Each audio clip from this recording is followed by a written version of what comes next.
Penjelasan dari Sang Kiai. 1. Maksud bertawasul, kirim Fatihah kepada Rasulullah, para ulama dan para guru-guru.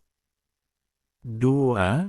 Doa dan ibadah kita, agar sampai kepada Allah Subhanahu wa Ta'ala. Banyak orang salah paham tentang maksud dari kirim Fatihah kepada para guru, juga ke Rasulullah Shallallahu Alaihi Wasallam. Banyak yang menyangka bahwa kirim Fatihah itu adalah untuk wasilah, lantaran agar hajat kepentingan diri sampai pada Allah. Coba direnungkan, kalau Rasulullah Shallallahu Alaihi Wasallam, para guru, itu difatihahi untuk dijadikan lantaran agar keinginan diri bisa sampai kepada Allah lewat mereka. Jadi Rasulullah Shallallahu Alaihi Wasallam dan para guru itu hanya dijadikan tukang pos, menyampaikan keinginan nafsu kita kepada Allah, nafsu ingin tercapai hajat, punya pangkat, istri banyak, uang banyak. Apabila menjadikan tukang pos kepada Nabi Shallallahu Alaihi Wasallam dan para guru itu, bukannya merendahkan derajat mereka. Jadi yang benar itu, kirim Fatihah itu sebagai rasa terima kasih kepada mereka. Terima kasih karena wasilah mereka, lantaran mereka, lewat mereka, cahaya iman dan Islam itu sampai kepada kita, sehingga kita tidak dalam kegelapan jahil, bodoh, tak tahu tujuan hidup. Contoh, seperti kita disambungi kabel PLN, sehingga rumah kita bisa menyala, rumah kita bisa diterangi, lalu kita bayar bulanan kepada PLN. Bayar bulanan PLN itu sebagai wujud terima kasih kita, karena mendapatkan listrik. Sehingga listrik itu bisa kita pakai untuk berbagai macam kegunaan. Tanpa ada listrik, kita masak masih pakai kayu. HP, TV, dan peralatan rumah tangga tak pakai listrik. Yang tak dapat sambungan listrik, ya ndak usah bayar listrik.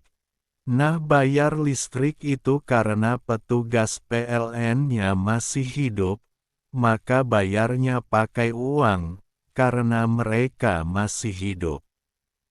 Mereka tak akan mau dibayar pakai Fatihah, karena mereka belum mati. Sama dengan guru-guru yang masih hidup, mereka menyambungkan kabel sambungan kepada Allah. Jika mereka masih hidup, jangan dibayar pakai Fatihah, jangan difatihahi, sebab mereka masih hidup. Tapi beri terima kasih pakai uang, karena mereka belum mati. Jadi yang dimakan bukan pahala, tapi nasi. Walau mereka itu tidak butuh pada pembayaran kita, tapi kita yang harus berterima kasih pada mereka.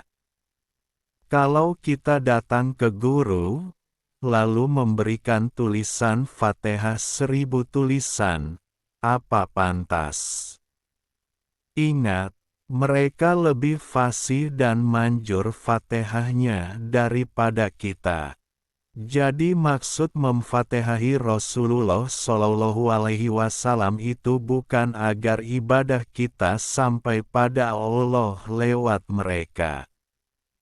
tapi untuk berterima kasih pada mereka yang sudah tiada di dunia ini, yang sudah menyampaikan cahaya iman dan Islam sehingga sampai kepada kita.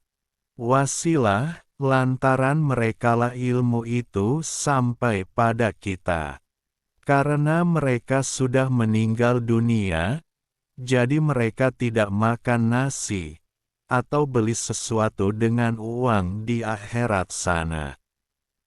Tapi yang dibutuhkan itu amal, doa kita, Fatihah kita mendoakan mereka. Kalau amal ibadah kita, doa kita, untuk sampai kepada Allah, maka kita harus menjalankan amaliyah sendiri agar sampai pada Allah. Harus melewati pintu langit 7, agar doa atau amaliyah ibadah kita sampai pada Allah. Jika amaliyah ibadah kita ada sambungannya dari guru, maka seperti rumah yang dialiri kabel listrik dari kabel PLN, amaliyah kita akan menyala, ada listriknya, ada setrumnya. Kalau tanpa sambungan kabel dari guru ke kita, maka listrik di dalam diri kita akan padam, tak nyala, gak ada setrumnya, karena listriknya padam. Maka langkah demi langkah akan gerayang-gerayang, meraba-raba. Kok melangkah lalu terjatuh, akan menyalahkan orang lain, padahal kesandung kakinya sendiri, dikira kaki orang lain. Karena apa? Karena melihat dalam kegelapan. Lampunya tidak ada sambungannya ke guru, guru dari gurunya, guru ke guru, sampai ke Rasulullah Shallallahu Alaihi Wasallam, dari malaikat Jibril, dari Allah Ta'ala pemilik power langit dan bumi, termasuk power listrik di dalam badan kita. Segala ibadah itu adalah sebagai tanda kasih sayang Allah, dan hendaknya kau beribadah itu karena rasa syukur kepada Allah, karena limpahan rahmat dan hidayahnya yang tak terbatas. Bukan untuk sesuatu yang lain, untuk ini dan itu, begini dan begitu. Apalagi untuk membanggakan diri kepada Allah dan makhluk. Tanda ahli ibadah itu bukan hitamnya dahi, agar terlihat ahli sembahyang. Tetapi tandanya ahli ibadah itu ada dalam akhlakmu. Bukan juga dalam baju gamis dan sorban yang kau gunakan, akan tetapi bagusnya hati dan rasamu.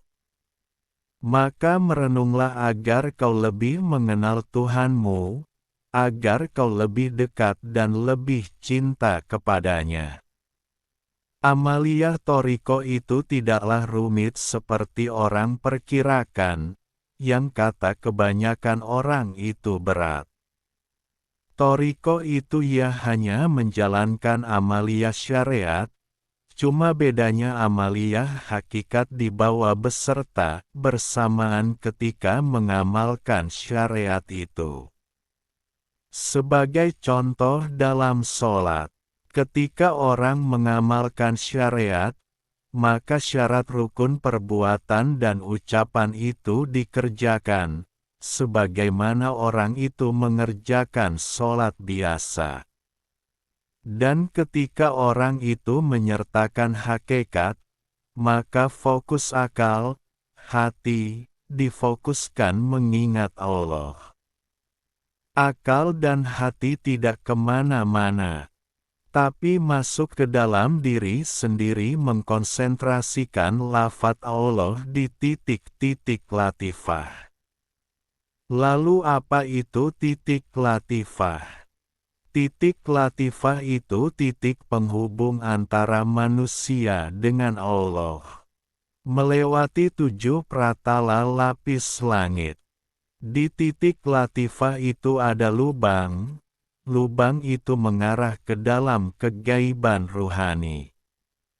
Menuju alam ruh yaitu alam langit, dan melintasi pintu-pintu langit. Makanya manusia harus mengetahui di mana tempat titik latifah robaniyahnya. Karena di titik latifah itu terdapat kotoran, dan kotoran itu yang menghalangi manusia untuk sampai kepada Allah. Jika kotoran di titik latifah itu masih ada, maka manusia tidak bisa mencapai keikhlasan, karena ikhlas itu murni. Jika masih kotor maka namanya tidak murni ikhlas. Kotoran-kotoran itu yang mengotori keikhlasan seperti ujub, sombong, tidak bisa terima, ria, sumah, gibah, dusta, khianat, dendam, marah, benci, ragu-ragu, was-was. Semua kotoran itu adanya di titik latifah.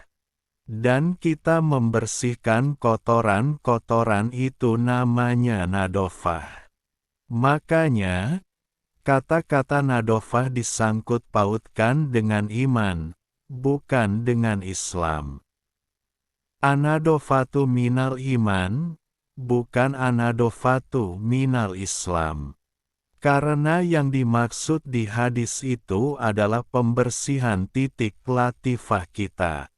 Makanya Rasulullah Shallallahu Alaihi Wasallam mengisyaratkannya dengan iman, bukan dengan Islam.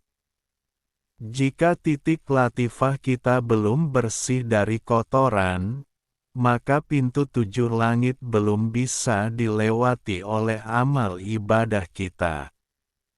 Artinya amal ibadah kita tak sampai pada Allah.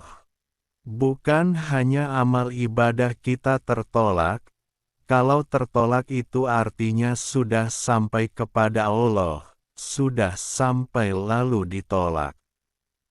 Kalau ini malah belum melewati langit, ya jelas belum sampai. Apalagi amal ibadah kita bermanfaat, atau ada manfaatnya. Bermanfaat itu, kalau sudah sampai kepada Allah. Ini sampai saja tidak, bagaimana mau bermanfaat?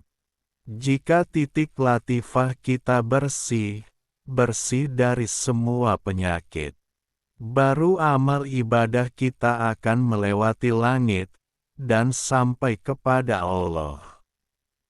Dan akan bermanfaat atau ada manfaatnya. Jika kita menjalankan hanya syariat saja, ya tidak ada apa-apa yang keluar dari tubuh kita ketika kita beribadah.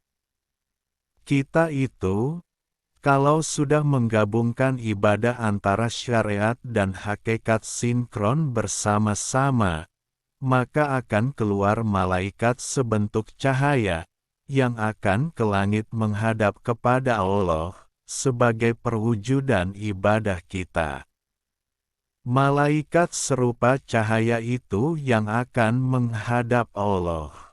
Makin serasi dan sejalan antara syariat dan hakikat, maka akan makin banyak cahaya yang keluar dari tubuh kita.